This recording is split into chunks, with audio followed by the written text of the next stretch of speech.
just colors to the football devotee in Lombardy. These two colors and their representation go beyond just fabric and the distinguishing factor between two rival outfits sharing the beautiful city of Milan and the Stadio San Siro.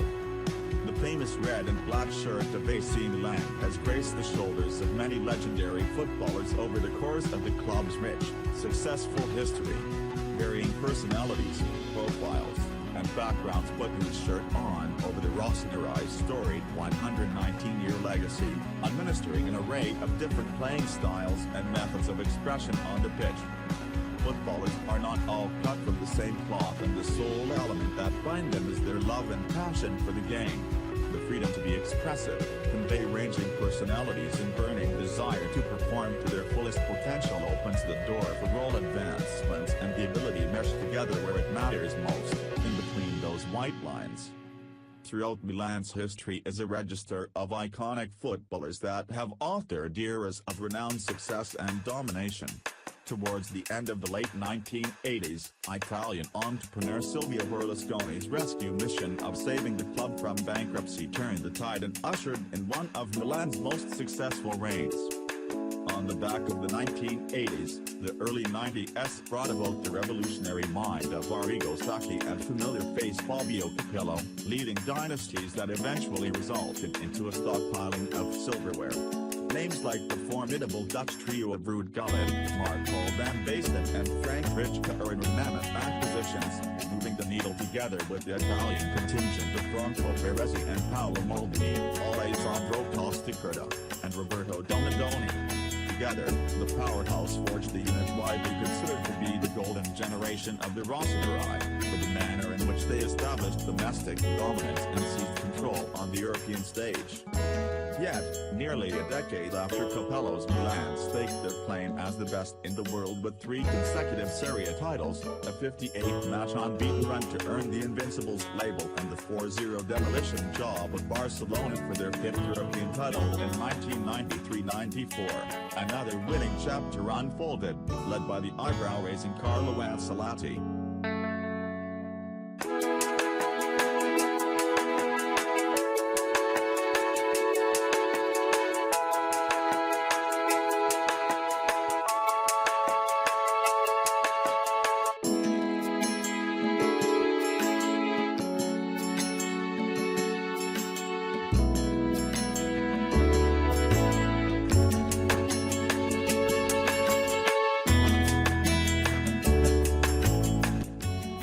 Ancelotti's star-studded cast boasted many world-class footballers, young, old and everywhere in between, with Maldini, Alessandro Nesta, Andriy Shevchenko, Pippo Inzaghi, Clarence Seedorf and eventual Ballon d'Or winning Brazilian magician Kaká among them. At the heart of the midfield, however, was a bond-blending artistry and wizardry with guts and grinta that spearheaded Milan's triumphant return to the summit of club football. Andrea Pirlo and Gennaro Gattuso did not grow up in the Milan youth system, nor did they embark on this journey to the San Siro together at the same time. But their alliance in midfield, which began in 2001, meant the Centrocampo was now armed with the necessary muscle and creative genes capable of bringing sustained glory to the club and silverware to stock the trophy case.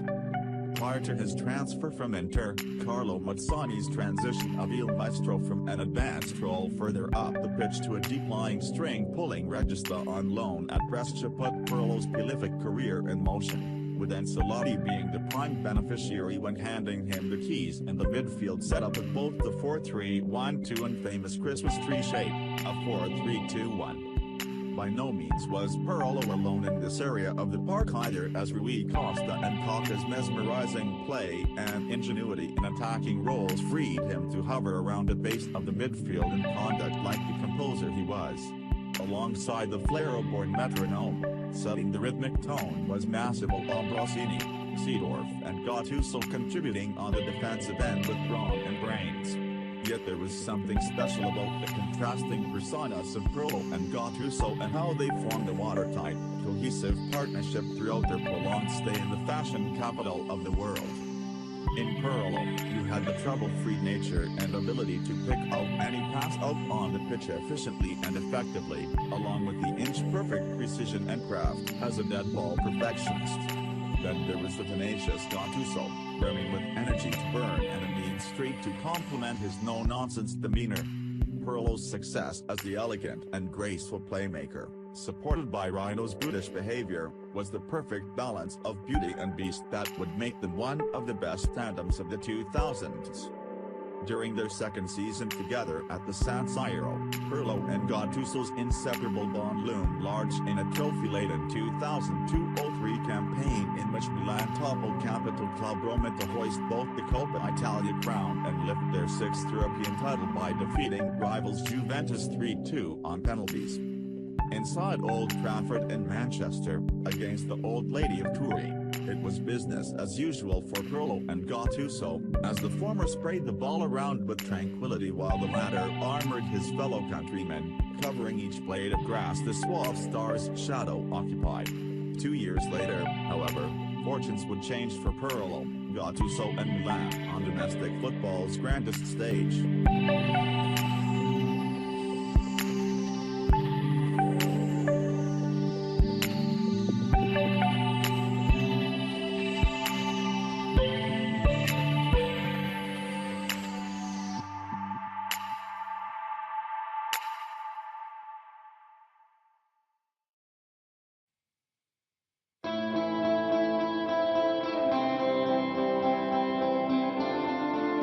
Cataclysmically, the Italian giants squandered a comfortable 3-0 lead to Liverpool in the second half of the UEFA Champions League final, and eventually completed their collapse, in a shootout where Pirlo was one of several to have been stonewalled by Polish goalkeeper Jerzy Dudek.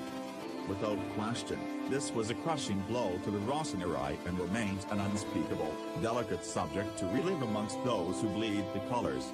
It even nearly led Pirlo and Gattuso into early retirement.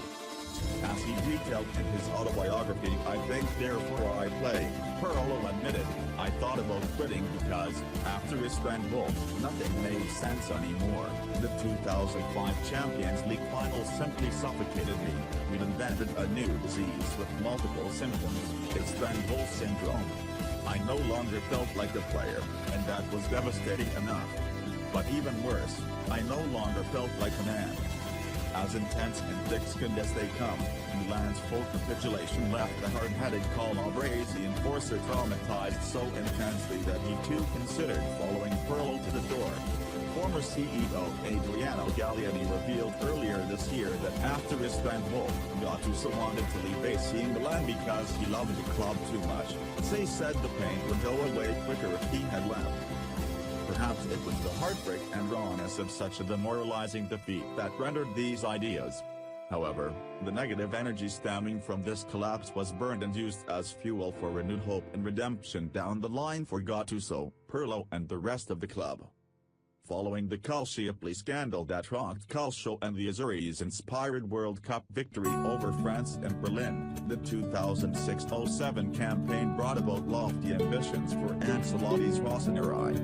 Laser-focused and unbuntered, Pirlo's balance and subtle yet effective feints to create space and time proved effective during the entire term, in which the veteran played the most minutes of any in the squad and maintained his unrivaled reputation as a methodical dictator. Honed in and performing at peak levels, Pirlo's efforts were a major reason why Milan travelled on a glorious Champions League run past Manchester United before exacting revenge over the Merseyside outfit from that night in Istanbul. Oftentimes, Gattuso's crunching tackles to initiate momentum shift as a midfield workhorse helped rally the entire squad at various spells. With Pirlo and Gattuso, there was that delicate balance, a calm, cooling presence partnered with the unhinged nature to self-destruct at any turn. Pirlo's telepathic passing range and technique to draw a ball anywhere he pleased received much of the attention and praise. But you can make a case that perhaps the bearded playmaker would not have savored these opportunities as much had he not been supported by more aggressive, physical teammates like Gattuso who contributed in ways not nearly as quantifiable nor aesthetically pleasing on the eyes.